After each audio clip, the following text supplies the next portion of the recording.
گھر میں نمک کے ڈبے میں بس ایک چیز رکھ لینا اور پھر دیکھنا کس طرح قسمت کروٹ لیتی ہے. اتنی دولت، اتنا رزق کہ سنبھالنا مشکل ہو جائے گا اور دنیا بس دیکھتی رہ جائے. کبھی تنہائی میں بیٹھ کر آپ نے غور کیا ہے اپنے ہی کچن میں رکھے اس معمولی سے ڈبے پر، وہی ڈبہ جس میں سفید چھوٹے چھوٹے دانے خاموشی سے چمکتے رہتے ہیں، بظاہر یہ صرف نمک ہے، ایک عام سی چیز جو ہر گھر میں ملتی ہے، چاہے امیر ہو یا غریب، بادشاہ ہو یا فقیر. لیکن کیا آپ جانتے ہیں یہی سادہ سا نمک آپ کی بگڑی ہوئی قسمت کو بنا سکتا ہے، آپ کے بند نصیب کے دروازے کھول سکتا ہے. اکثر ہم اپنی بڑی بڑی پریشانیوں کا حل دور ڈھونڈتے پھرتے ہیں، عاملوں کے پاس جاتے ہیں، وظیفے پڑھتے ہیں، تھک جاتے ہیں، لیکن ہمیں دکھائی نہیں دیتا کہ ہمارے اپنے ہی گھر میں وہ چیزیں موجود ہیں جن میں اللہ نے شفا، برکت اور رحمت چھپا رکھی. زندگی میں کبھی ایسا موڑ آتا ہے جہاں انسان ٹوٹ جاتا ہے، محنت کرتا ہے، دن رات پسینہ بہاتا ہے، لیکن ہاتھ خالی رہتے ہیں. ایسا لگتا ہے جیسے کسی نے رزق کے دروازے پہ تالا لگا دیا ہو. پیسہ آتا ہے مگر ٹکتا نہیں، بیماری جاتی نہیں، اور سکون جیسے کہیں کھو گیا ہو. اگر آپ بھی اس کیفیت سے گزر رہے ہیں، اگر آپ کو بھی لگتا ہے کہ گھر کی دیواریں گھٹن دیتی ہیں اور تنگی نے جینا مشکل کر دیا ہے، تو ذرا ٹھہریے، ایک گہری سانس لیجئے، کیونکہ آج جو بات میں آپ کو بتانے جا رہا ہوں یہ صرف باتیں نہیں ہیں، یہ وہ راج ہیں جو سینہ بسینہ ہم تک پہنچے اور جن پر عمل کر کے لوگوں نے اپنی اجڑی ہوئی زندگی کو پھر سے بستے دیکھا ہے. روحانیت کے ماہر لوگ اس بات پر متفق ہیں کہ نمک صرف کھانے کا سواد نہیں بڑھاتا، بلکہ یہ اپنے اندر اثرات کو کھینچنے کی حیران کر دینے والی طاقت رکھتا ہے.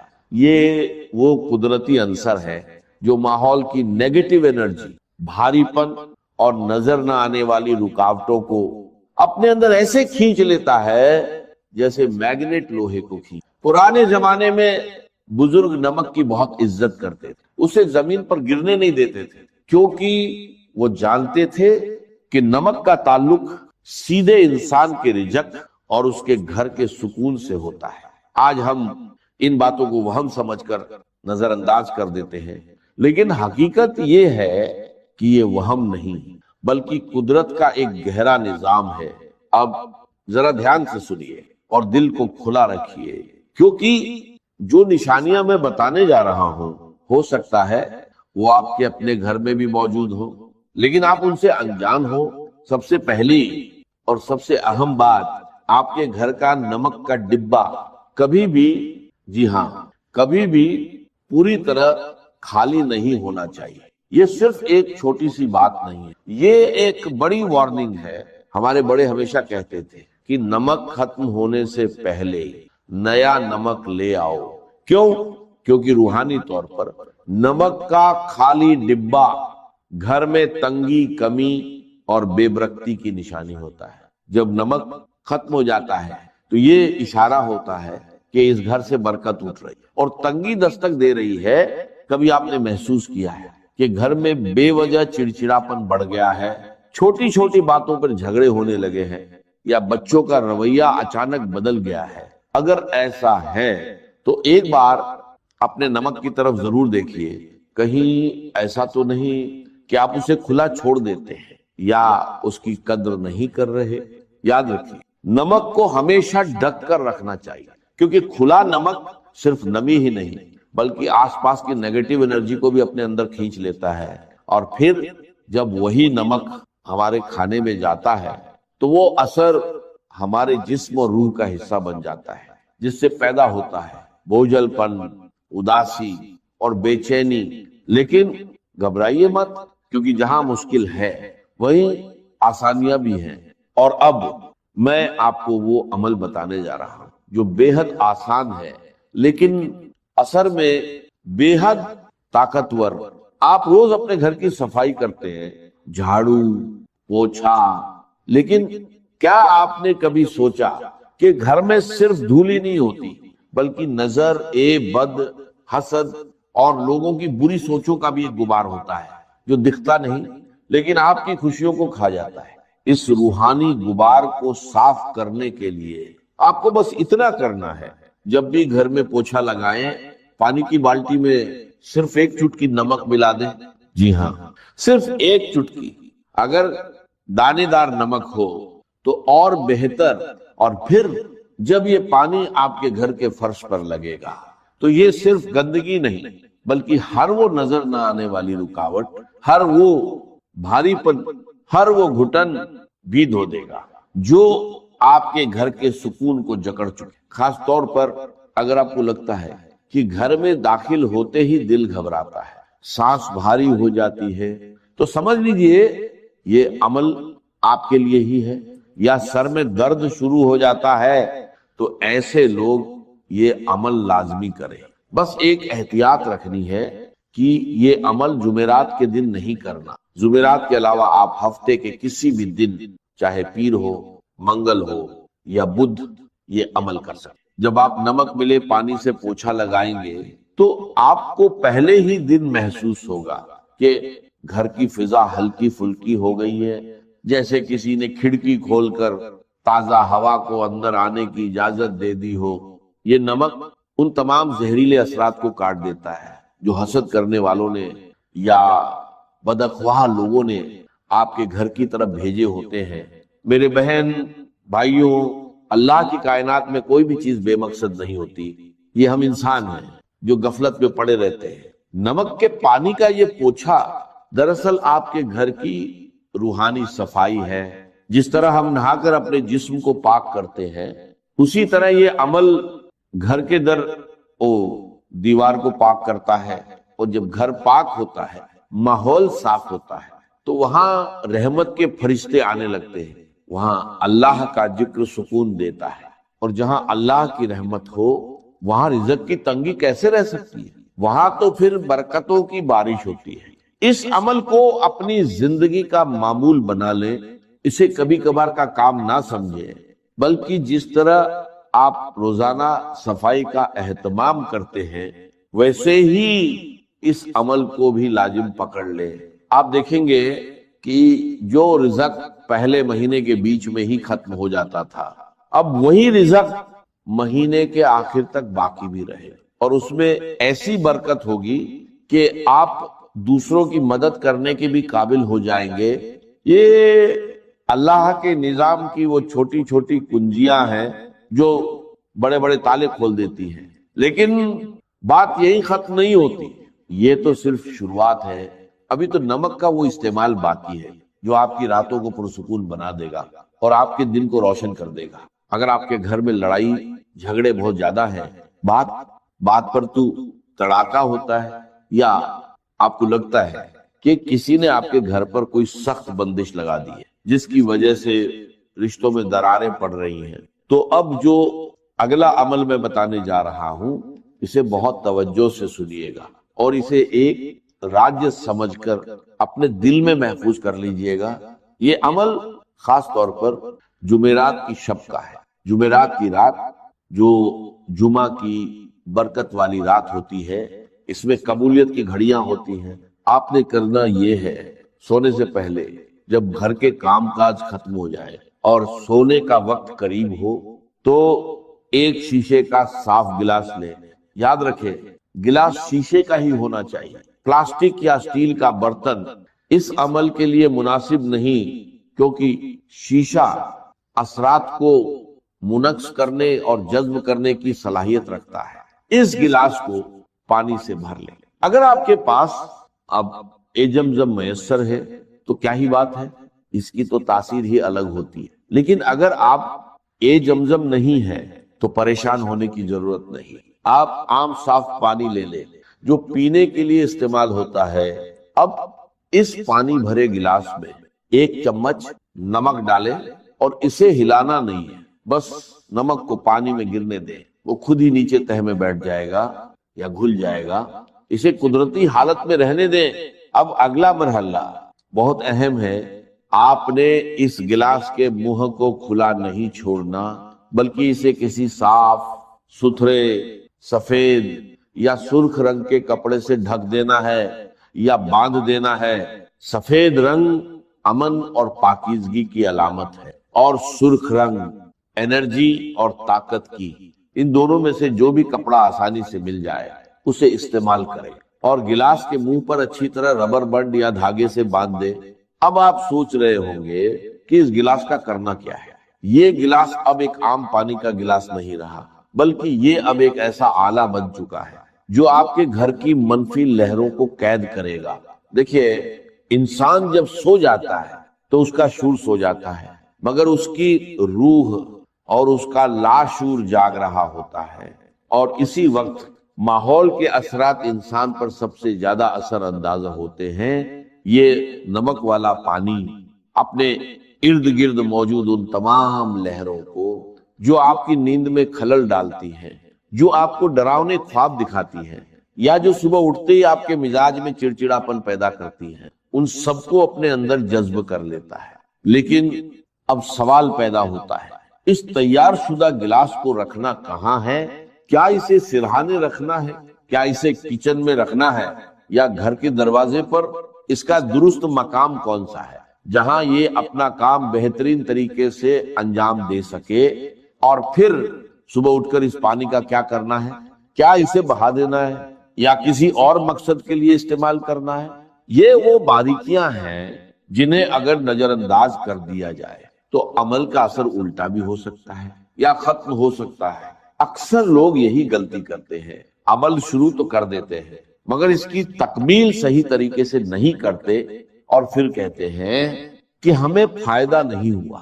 میں نہیں چاہتا کہ آپ سے کوئی ایسی کوتاہی ہو، اس لیے اگلے حصے میں آپ کو بتاؤں گا کہ اس گلاس کو رکھنے کی اصل جگہ کون سی ہے اور کتنے دن بعد اسے بدلنا ہے، تاکہ آپ کے گھر سے بندشوں کا مکمل خاتمہ ہو سکے، اور ساتھ ہی نمک کے وہ مزید دو حیرت انگیز استعمال جو آپ کی ذاتی زندگی کی کایا پلٹ دیں گے۔ بس دل کو تھامے رکھیے، کیونکہ بات اب بہت گہری ہونے والی ہے۔ تو بات ہو رہی تھی اس شیشے کے گلاس کی جس میں ہم نے نمک ملا کر رکھا تھا، اور جس کے اوپر ہم نے سفید یا سرخ رنگ کا کپڑا باندھا تھا۔ یہ صرف پانی اور نمک کا ملاپ نہیں، بلکہ یہ آپ کے گھر میں موجود ان نادیدہ بیڑیوں کو کاٹنے کا سامان ہے جنہوں نے آپ کی خوشیوں کو جکڑ رکھا ہے۔ اب سوال یہ ہے کہ اس گلاس کو رکھنا کہاں ہے؟ یاد رکھیے، اس گلاس کو آپ نے اپنے سونے والے کمرے، بیڈ روم کے کسی ایسے کونے میں رکھنا ہے جہاں اس پر بار بار نظر نہ پڑے، اور نہ ہی یہ چلتے پھرتے کسی کے پاؤں میں آئے۔ بہتر ہے کہ اسے کسی الماری کے اوپر یا کمرے کے اس کونے میں رکھیں جو نسبتاً اندھیرے میں رہتا ہو یا جہاں ہوا کا گزر کم ہو۔ اس کی وجہ یہ ہے کہ کونے اور چھپی ہوئی جگہیں اکثر منفی توانائی کا مسکن بن جاتی ہیں، اور جب آپ وہاں یہ نمک والا پانی رکھیں گے تو یہ وہاں چھپی ہوئی تمام کثافت، تمام بھاری پن اپنے اندر سمیٹ لے گا۔ آپ اسے زمین پر بھی رکھ سکتے ہیں، لیکن احتیاط کریں کہ بچوں کی پہنچ سے دور ہو اور اسے کوئی چھیڑے نہیں۔ یہ عمل صرف ایک رات کے لیے نہیں ہے، بلکہ یہ گلاس پورے 15 دن تک وہی رہے گا۔ جی ہاں، پورے 15 دن۔ اس کے بعد آپ نے اس گلاس کو اٹھانا ہے، کپڑا ہٹانا ہے، اور اس پانی کو گھر کے اندر سنک یا واش بیسن میں نہیں گرانا، بلکہ گھر سے باہر کسی نالی میں، یا اگر ممکن ہو تو کسی مٹی والی جگہ پر بہا دینا ہے جہاں لوگوں کا گزر نہ ہو۔ جب آپ یہ پانی بہائیں تو دل میں یہ نیت کریں کہ آپ اپنے گھر کی تمام پریشانیوں، بیماریوں، لڑائی جھگڑوں اور بے برکتی کو اس پانی کے ساتھ اپنے گھر سے نکال رہے ہیں۔ پھر گلاس کو اچھی طرح دھو کر دوبارہ صاف پانی اور نمک ڈال کر اسی طرح کپڑا باندھ کر اسی جگہ رکھ دیں۔ یہ عمل بہت سے لوگوں کے تجربے میں آیا ہے کہ جہاں سالوں سے محنت کا پھل نہیں مل رہا تھا، جہاں ہر کام آخری وقت پر آ کر بگڑ جاتا تھا، جہاں رشتہ داروں کی سازشوں نے ناک میں دم کر رکھا تھا، وہیں اس عمل کی برکت سے اللہ نے ایسے اسباب پیدا کیے کہ انسان کی عقل دنگ رہ گئی، بندشیں ٹوٹنے لگی، رکے ہوئے کام چل پڑے، اور گھر کا ماحول جو پہلے جنگ کا میدان بنا رہتا تھا وہاں سکون اور محبت کی فضا قائم ہو گئی۔ یہ اللہ کے نظام کی وہ خوبصورتی ہے کہ وہ چھوٹی چھوٹی چیزوں میں بڑی بڑی شفا رکھ دیتا ہے، شرط صرف یقین اور تسلسل ہے۔ اب آتے ہیں ایک اور بہت ہی اہم مسئلے کی طرف جو آج کل ہر دوسرے گھر کی کہانی بن چکا ہے، نظر بد۔ کبھی کبھی ایسا ہوتا ہے کہ انسان خود کو بہت بوجھل محسوس کرتا ہے، جسم میں سستی اور تھکاوٹ ہر وقت طاری رہتی ہے، کسی کام میں دل نہیں لگتا، اور عجیب قسم کا انجانا خوف دل پر چھایا رہتا ہے۔ یہ علامت اکثر نظر بد یا کسی روحانی دباؤ کی ہوتی ہیں۔ لوگ ہمیں دیکھ کر واہ واہ تو کرتے ہیں مگر ماشاء اللہ کہنا بھول جاتے ہیں، اور یہی وہ لمحہ ہوتا ہے جب نظر تیر کی طرح لگتی اور ہنستے کھیلتے انسان کو بیمار کر دیتی۔ اگر آپ کو بھی لگتا ہے کہ آپ پر کسی کی بری نظر ہے یا آپ کے اندر بلا وجہ کا خوف اور بے چینی گھر کر گئی ہے تو اس کا توڑ بھی اسی نمک میں موجود ہے، مگر استعمال کا طریقہ تھوڑا مختلف ہے۔ اس کے لیے آپ کو کالا نمک درکار ہوگا، وہی کالا نمک جو ہم چاٹ مسالے وغیرہ میں استعمال کرتے ہیں اور جس کا ذائقہ تھوڑا تیز ہوتا ہے۔ کرنا یہ ہے کہ منگل یا ہفتے کے دن جو روحانی اعتبار سے بھاری اثرات کو کاٹنے کے دن مانے جاتے ہیں، آپ تھوڑا سا دہی لے اور اس میں ایک چٹکی کالا نمک ملا لیں، اسے اچھی طرح مکس کریں اور اللہ کا نام لے کر کھا لیں۔ یہ دہی اور کالے نمک کا میزہ صرف پیٹ کے لیے نہیں بلکہ آپ کی روح کے لیے بھی ایک بہترین ٹونک ہے۔ روحانی علماء اکرام فرماتے ہیں کہ کالا نمک انسان کے اندر موجود منفی لہروں کو توڑنے کی خاص صلاحیت رکھتا ہے، اور دہی کی تاثیر ٹھنڈی اور پرسکون ہوتی ہے جب یہ دونوں ملتے ہیں اور انسان کے جسم میں جاتے ہیں تو یہ اندر سے اس خوف، اس بے چینی اور اس گھبراہٹ کو ختم کرنا شروع کر دیتے ہیں جو نظر بد کی وجہ سے پیدا ہوئی ہوتی ہے۔ آپ دیکھیں گے کہ چند بار کے استعمال سے ہی آپ کا دل مضبوط ہونے لگے گا، وہم کم ہو جائیں گے، اور وہ جو ایک اندیکھے بوجھ تلے آپ دبے ہوئے تھے وہ بوجھ ہلکا ہونا شروع ہو جائے گا۔ یہ عمل آپ کے اعصاب کو بھی سکون دے گا اور آپ کے اندر ایک نئی توانائی اور تازگی پیدا کرے گا۔ یاد رکھے، جن مشکلات کا بوجھ انسان خاموشی سے اٹھائے پھر رہا ہوتا ہے، جنہیں وہ کسی سے بیان بھی نہیں کر سکتا، اللہ تعالیٰ ایسے ہی چھوٹے چھوٹے اسباب کے ذریعے ان بوجھوں کو اتار دیتا ہے۔ اور اب میں آپ کو نمک کا وہ آخری اور انتہائی طاقتور عمل بتانے جا رہا ہوں جسے روحانی غسل یا سالٹ بات بھی کہا جاتا ہے۔ یہ عمل ان لوگوں کے لیے تیر بہدف ہے جو کہتے ہیں کہ ہماری تو قسمت ہی سو گئی ہے، ہر طرف سے ناکامی کا منہ دیکھنا پڑتا ہے، ذہنی دباؤ اتنا ہے کہ راتوں کو نیند نہیں آتی اور زندگی میں جیسے ہر چیز رک سی گئی ہے۔ اگر آپ اپنی زندگی میں ایک بڑی اور مثبت تبدیلی لانا چاہتے ہیں تو 21 دن کا یہ کورس کر لیں۔ عمل نہایت آسان ہے، آپ نے 21 دن تک لگاتار، جی ہاں، بلا ناگا سوائے جمعرات کے، کیونکہ جمعرات کو یہ عمل منع کیا جاتا ہے۔ نہانے کے پانی میں 1 چمچ نمک ملانا ہے۔ اگر آپ شاور لیتے ہیں تو پہلے 1 بالٹی میں پانی اور نمک مکس کر لیں اور آخر میں یہ پانی اپنے جسم پر بہا لیں، اور اگر بالٹی سے نہاتے ہیں تو شروع میں ہی نمک ملا لیں۔ نمک ملے پانی سے جب آپ غسل کرتے ہیں تو یہ پانی آپ کے جسم کے مساموں یعنی پورز کے ذریعے آپ کے حال اورا کو صاف کرتا ہے۔ ہمارا جسم صرف گوشت پوشت کا نہیں بنا ہوتا بلکہ ہمارے ارد گرد ایک توانائی کا حالہ ہوتا ہے. جب ہم پر پریشانیاں، نظر، عیبد یا حسد کے وار ہوتے ہیں تو یہ حالہ میلا اور کمزور ہو جاتا ہے. صدقہ، خیرات اور زکوٰۃ میں قرآن مجید کی روح سے کوئی فرق نہیں، اس لیے کہ قرآن مجید میں جو زکوٰۃ کا حکم ہے وہ صدقات کے نام سے ہی آیا ہے. سورہ توبہ میں انما الصدقات للفقراء والمساکین، تو یہ جو زکوٰۃ کے مصارف بتائے گئے ہیں کہ زکوٰۃ کن کن کو دی جا سکتی ہے، تو اس کا ہاں لفظ جو آیا ہے زکوٰۃ نہیں آیا ہے بلکہ صدقات آیا ہے. اور ہم یوں کہا کرتے ہیں کہ ایک صدقہ ہے واجب جو لازم ہے، یہ ہے زکوٰۃ.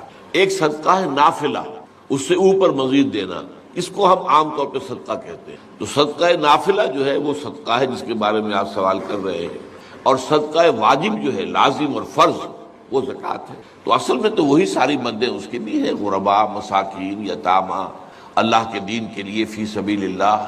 کوئی شخص جو ہے وہ قرضے کے اندر بری طرح بندھ گیا ہے، جکڑا گیا ہے، نکل نہیں پا رہا، اس کو یکمشت کوئی مدد دے کر اس قرض کے جنگل سے اور چنگل سے نجات دلا دینا، یہ چیزیں جو ہے وہ سب کی سب کو معلوم ہے. کس کو معلوم ہے؟ وہ تو اختلاف اگر ہوتا تو اس میں ہوتا ہے آج کل کے مسائل میں کہ وہ آیا حالات کی تبدیلی کے ساتھ جو اس وقت چیزیں کہی گئی تھی وہ جو کی تو رہیں گی یا کچھ تبدیلی کرنی پڑے گی. مثلا وہاں یہ ہے کہ اگر کوئی ترخان ہے، لوہار ہے، تو اس کے جو اوزار ہیں، ترخان کے اوزار ہیں، لوہار کے اوزار، ان کے اوپر کوئی زکوٰۃ نہیں. لیکن اب سوچنا پڑے گا کہ یہ جو ملیں بنتی ہیں اور یہ جو بڑے بڑے جو ہے کارخانے ہیں، یہ کروڑوں روپے کی مالیت کے، کہ کیا ان کو بھی ہم سمجھیں گے؟ وہ تو مشینیں تو ہے نا، جیسے جو اوزار ہوئے ویسے وہ اوزار لگے ہوئے وہاں پر. تو یہ ہے وہ چیزیں کہ جس کے اوپر ضرورت ہے اجتہاد کی، اور جب صحیح اسلامی حکومت ہوگی تو پھر یہ اجتہاد ہوگا. ابھی اس پر بحثیں کریں گے تو ایک اختلافی باتیں سامنے آتی چلی جائیں گی اور ذہنوں میں انتشار پیدا ہو جائے گا. اسی طرح مثلا یہ تھا کہ اونٹ اگر کوئی پالتا ہے بیچنے کے لیے، اور تو یہ گویا کہ اس کا مال تجارت ہے، اس پر زکوٰۃ ہوگی. اگر اتنے اونٹ ہوں تو اس پر اس کے بعد جو ہے زکوٰۃ شروع ہو جائے گی. لیکن یہ کہ جو اونٹ کسی نے رکھے ہوں بار برداری کے لیے، کوئی شخص مزدوری کر رہا ہے، سامان یہاں سے وہاں پہنچانا، وہاں سے یہاں لانا، جیسے آپ کو معلوم ہے کہ پابندے آیا کرتے تھے افغانستان سے، اور وہ جو لوگ آتے تھے اونٹ لے کر اور اونٹوں پر وہ ادھر سے ادھر سامان پہنچاتے تھے، اجرت لیتے تھے. تو جو بار برداری کے اونٹ ہیں ان پر زکوٰۃ نہیں تھی. اب کیا اسی پر قیاس کیا جائے گا؟ کروڑوں روپے کے جو ٹرالے ہوتے ہیں آپ کو معلوم ہے، اب یہ کس قدر بڑی قیمت کی چیزیں ہیں، کیا یہ بھی اسی میں آئیں گی؟ اب اس میں دونوں رائے ہو سکتی ہیں، اس بات بھی اور اس کے خلاف بھی کہ نہیں اجتہاد کر کے ان پر زکوٰۃ لگائی جائے. تو یہ مسائل تو وہ ہیں کہ جو علماء جو ہیں رسوخ فی العلم رکھنے والے اور جدید حالات کو بھی جاننے والے، ان کے باہمی اتحاد سے، اتفاق سے کوئی جو ہے اس معاملے میں کوشش کی جائے کہ اجتہاد ہو. لیکن یہ کہ وہ جو چیز آپ نے پوچھی تھی اس میں کسی اختلاف کی گنجائش ہی نہیں ہے. عملی نیکی میں اصل شے ہے ہمدردی، ہمدردی میں مال خرچ کرنا، اور اس کے لیے ستون ہے زکوٰۃ. کم سے کم یہ 2.5% تو نکالو، بوتل کا کارک تو کھل جائے، پھر اور بھی دو، اور بھی دو، اور بھی دو. یہ تو obligatory ہے، یہ تو فرض ہے، یہ تو لازم ہے. لیکن مقصد کیا ہے؟ اس کو جو سمجھ لیا بس یہی زکوٰۃ ہی ہمارے ذمے میں ہے، وہ بڑے مغالطے میں. حضور نے فرمایا صلی اللہ علیہ وسلم، ان فی المال حقا سوى الزکوٰۃ. اے مسلمانوں، یہ نہ سمجھنا کہ بس زکوٰۃ ادا کر دی تو تمہارے مال کا سارا حق ادا ہو گیا. ان فی المال حقا سوى الزکوٰۃ، تمہارے اموال میں حق ہے اللہ کا زکوٰۃ کے علاوہ بھی. اور پھر آپ نے یہ آیت پڑھی، وَآتَ الْمَالَ عَلَىٰ حُبِّهِ ذَوِي الْقُرْبَىٰ وَالْيَتَامَىٰ وَالْمَسَاكِينَ وَابْنَ السَّبِيلِ وَالسَّائِلِينَ وَفِي الرِّقَابِ وَأَقَامَ الصَّلَاةَ وَآتَ الزَّكَاةَ. یہاں آتَ الزَّكَاةَ تو ہے ہی ہے، اس سے پہلے جو آ رہا ہے یہ سرپلس ہے، اس سے آگے کی بات ہے، یہ ایڈیشنل ہے. اسی لیے جب انفقوا انفقوا انفقوا انفقوا انفقوا کی جو تکرار ہوتی ہے قرآن مجید میں، تو ایک جگہ پھر سوال کیا صحابہ نے کتنا خرچ کریں؟ فرمایا قل العفو، کہہ دو جو بھی ضرورت سے زائد دے ڈالو، don't accumulate, don't retain any thing. ایک بات آپ سے کہوں، آپ کچھ چونک جائیں گے. حضور نے کبھی زکوٰۃ دی؟ کبھی نصاب کے بقدر پیسہ آپ کے پاس جمع ہوا کہ آپ پر زکوٰۃ واجب ہوتی؟ کیسی عجیب بات ہے. ارکان دین میں سے ایک رکن سرے سے غائب. کبھی آپ نے مال رکھا ہی نہیں. حضور کا اسوہ ہم جانتے ہیں، مسواک کر لی ہے، پائچے جو ہیں ٹخنے سے اوپر کر لیے ہیں، یہ اسوا ہے؟ ہاں ہے، یہ بھی ہے، ٹھیک ہے، سنت ہے، اسوا تو یہ ہے۔ اور صرف آپ کا نہیں، جنہیں ہم کہتے ہیں فقراء صحابہ، ابو ہریرہ، ابو ذر، سلمان فارسی، علی رضی اللہ تعالی عنہ اجمعین، یہ فقراء صحابہ میں سے تھے، کبھی کچھ نہیں رکھا اپنے پاس۔ میں نے بتایا تھا آپ کو شاید کہ حضرت علی کی جب شادی ہو رہی تھی حضرت فاطمہ سے، کوئی مکان تھا ہی نہیں، کہاں لے کے جائیں؟ ایک انصاری نے ایک حجرہ دیا ہے اپنے مکان کا، اس میں حضرت فاطمہ ودا ہو گئی۔ He didn't have any home۔ ابو ذر وہ تو دوسری انتہا کو چلے گئے تھے۔ قانون یہی ہے، حلال سے کماؤ، اگر ایک حد سے آگے بڑھ جائے تو زکوٰۃ دے دو، باقی تمہارے اختیار میں ہے، دینا چاہو دو، نہ دینا چاہو رکھو اپنے پاس۔ قانون اس سے زیادہ آپ کو پابند نہیں، کبھی بھی آپ نے جبر نہیں کیا، ایمرجنسی میں بھی جبر نہیں کیا۔ ایک واقعہ آتا ہے کہ حضور کو کئی وقت کا فاقہ تھا، تھوڑی دیر کے بعد حضرت ابو بکر آئے، آپ نے چہرے سے پہچان لیا کہ فاقے سے، پھر حضرت عمر آئے، پہچان لیا کہ فاقے سے۔ شاید حضور خود اپنے لیے نہ اٹھتے نہ جاتے، اپنے دونوں ساتھیوں کو لے کر ایک انصاری کے باغ میں پہنچ گئے۔ انصاری کی عید ہو گئی، فوراً لا کر اس نے کچھ کھجوریں، کچھ انگوروں کے گوشے رکھے، اس کے بعد وہ دوڑا چھری لے کر کسی جانور کو ذبح کرنے۔ یہ ساری تفسیریں میں کیا بتا رہا ہوں، مال یہ نہیں تھا کہ مدینے میں سبھی فاقے سے تھے، موجود تھے جن کے پاس مال تھا، لیکن جبرن آپ نے کسی سے کچھ، جب وہ چھری لے کر چلا فرمایا دیکھنا کسی دودھ والے جانور کو نہ ذبح کرنا۔ بہرحال کچھ دیر کے بعد وہ گوشت پکا کر لایا، روٹیاں رکھی، اس کے بعد حضور نے ایک روٹی پر چند بوٹیاں رکھ کر کہا یہ عائشہ کو دے آؤ، اسے بھی کئی وقت کا فاقہ ہے۔ اور پھر حضرت عمر کی طرف رخ کر کے کہا عمر یہ ہیں وہ نعمتیں جس کا حساب دینا پڑے گا اللہ کے ہاں، وَأَمَّا بِنِعْمَةِ رَبِّكَ فَحَدِّثْ، اور یہ جو فرمایا گیا الہاکم التکاثر میں نعمتوں کا حساب لیا جائے، وَلَا تُسْأَلُنَّ يَوْمَئِذٍ عَنِ النَّعِيمِ، فرمایا یہ نعمتیں ہیں۔ تو یہ ہے اصل میں انفاق کا معاملہ، آپ کے اس پر چھوڑ دیا گیا ہے، جتنا بھی آپ میں جذبہ ہے، جتنا بھی آخرت کا یقین ہے، اتنا ہی آپ پسند کریں گے کہ آخرت کے بینک میں جمع کرائیں، یہاں کے بینکوں میں کیوں جمع کرائیں؟ یہاں کتنا دے دیں گے آپ کو؟ 10%، 20%، وہاں 700% ملتا ہے، 700% نہیں، 7000، 700 گنا۔ Why to keep it in these banks؟ حضرت مسیح کا جو پہاڑی کا واس بہت مشہور ہے، سرمن آف دا ماؤنٹ، بڑے پیارے الفاظ ہیں، میں آپ سے اپنا تاثر عرض کیے بغیر نہیں رہ سکتا۔ جہاں تک مواعظ کا تعلق ہے، جو حضرت مسیح کے مواعظ آئے ہیں ان سے اونچے وعظ کوئی ممکن نہیں۔ اسی میں یہ جملہ بھی ہے، دیکھو اپنا مال زمین پر جمع نہ کرو، جہاں چوری بھی ہوتی ہے ڈاکہ بھی پڑتا ہے، کیڑا بھی خراب کرتا ہے، آسمان پر جمع کرو جہاں نہ چوری کا اندیشہ، نہ ڈاکے کا خوف، نہ کیڑا خراب کرتا۔ اس لیے کہ میں تم سے سچ کہتا ہوں کہ جہاں تمہارا مال ہوگا وہیں تمہارا دل ہوگا، مال یہاں ہوگا تو دل اٹکا ہوا ہوگا، اور فرشتے اس طرح گھسیٹ کر کھینچیں گے آپ کی جان کو جیسے کہ سیخ پر سے کباب کھینچا جاتا ہے۔ اور اگر دل وہاں لگا ہوا ہے جس کے لاکھوں کروڑوں ڈالر سوئس بینکس میں جمع ہے، اسے کہا جائے نکل جاؤ پاکستان سے، اسے کوئی تکلیف ہوگی؟ نکل جاؤ فلاں ملک سے، ملک بدل کرتے تمہیں کیا تکلیف؟ میرے بینک کے اندر پیسے ہیں۔ البتہ جس کا باہر کچھ نہ ہو اسے اگر یہ دی جائے سزا تو اس کی تو جان پر بن جائے گی۔ تو یہ ہے انفاق کا معاملہ۔ اس میں یہ دو جو ہے، ایک قانونی سطح ہے، قانونی سطح یہ کہ حلال ذریعہ حرام نہ ہو، سود نہ ہو، جوا نہ ہو، فحاشی کو ذریعہ نہ بنایا جائے، منشیات کو ذریعہ نہ بنایا جائے کمائی کا، اور جو بھی آپ کے پاس ہے آپ نصاب کی سطح کے اوپر آ گئے تو 2.5% زکوٰۃ دے دو۔ قانون اس سے آگے آپ سے مطالبہ نہیں کرے گا، اگرچہ فقہا نے یہ فتویٰ دیا ہے کہ اگر کسی وقت جو فقراء ہیں ان کی ضرورتیں زکوٰۃ سے پوری نہ ہو سکے تو اس وقت کا امام، اس وقت کا خلیفہ وہ زبردستی بھی عمراء کے مال میں سے مزید لے سکتا ہے زکوٰۃ کے۔ لیکن کمال یہ ہے محمد رسول اللہ صلی اللہ علیہ وسلم کا کہ نہایت جان اصل تحریک جو تھی، انقلابی تحریک، اس میں بھی کبھی آپ نے جبر سے کام نہیں کیا۔ یہ آپ کے چوائس پر ہے، البتہ ایک معیار مقرر کر دیا، جیسے حضرت ابو بکر غزوہ تبوک کے موقع پر سب کچھ لے آئے تھے گھر میں جھاڑو پھینک کر۔ عام حالات میں یہ نہیں، ایک شخص آئے صحابی انصاری، میں اپنا سب کچھ اللہ کی راہ میں دینا چاہتا ہوں، فرمایا نہیں، تم چاہتے ہو کہ اپنے وہ رسا کو غریب اور فقیر بنا کر جاؤ؟ اس نے کہا اچھا میں آدھا دے، نہیں آدھا بھی بہت ہے۔ فرمایا تہائی دیتا ہوں، فرمایا ہاں تہائی کافی، وَالثُّلُثُ کثیر، اور ثلث بھی بہت ہے۔ اور یہی قانون ہے وراثت کا، آپ